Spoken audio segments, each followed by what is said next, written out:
കൂട്ടുകാരെ, ഇന്നൊരു തനി നാടൻ കറിയുമായിട്ട് വന്നേക്കുന്നത് നമ്മൾ ഈ സീസണിൽ കിട്ടുന്ന കടച്ചക്ക ചെമ്മീൻ തേങ്ങ വറുത്തരച്ച കറി. അതിന് വേണ്ട സാധനങ്ങൾ എടുത്തേക്കുന്നത് 1/2 കിലോ കടച്ചക്ക, 3-4 പച്ചമുളക്, ഒരു തക്കാളി, ഒരു തുണ്ട് വേപ്പില, പിന്നെ ഒരു 10 ചെമ്മീൻ, അത് നാരൻ ചെമ്മീൻ എടുത്തേക്കുന്നത്, വലിയ ചെമ്മീൻ. പിന്നെ ആവശ്യം വേണ്ടത് മസാല കൂട്ടുകളാണ്. അതിന് വേണ്ടത് 1 സ്പൂൺ കാശ്മീരി ചില്ലി, 2.5 സ്പൂൺ മല്ലിപ്പൊടി, 1 സ്പൂൺ മഞ്ഞൾപ്പൊടി, പിന്നെ കുറച്ച് കുരുമുളക്, ഒരു 5 അല്ലി വെളുത്തുള്ളി, പിന്നെ തേങ്ങയിൽ നമുക്ക് വറുക്കാൻ വേണ്ടിയിട്ട് കുറച്ച് ജീരകം. ഇതിനുവേണ്ടി നമ്മളൊരു അരമുറി തേങ്ങയാണ് എടുത്തേക്കുന്നത്.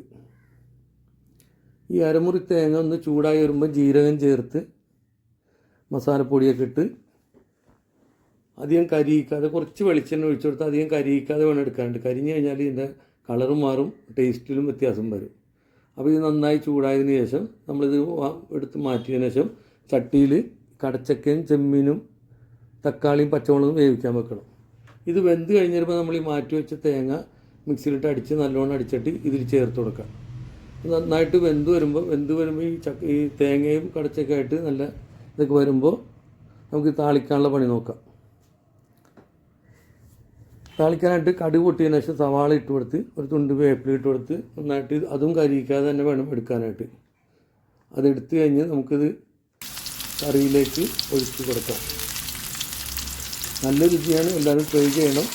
ഇഷ്ടപ്പെട്ടാൽ എല്ലാവരും സബ്സ്ക്രൈബ് ചെയ്യണം, ഷെയർ ചെയ്യണം, ലൈക്ക് ചെയ്യണം, കമൻസ് പറയണം. ഓക്കെ.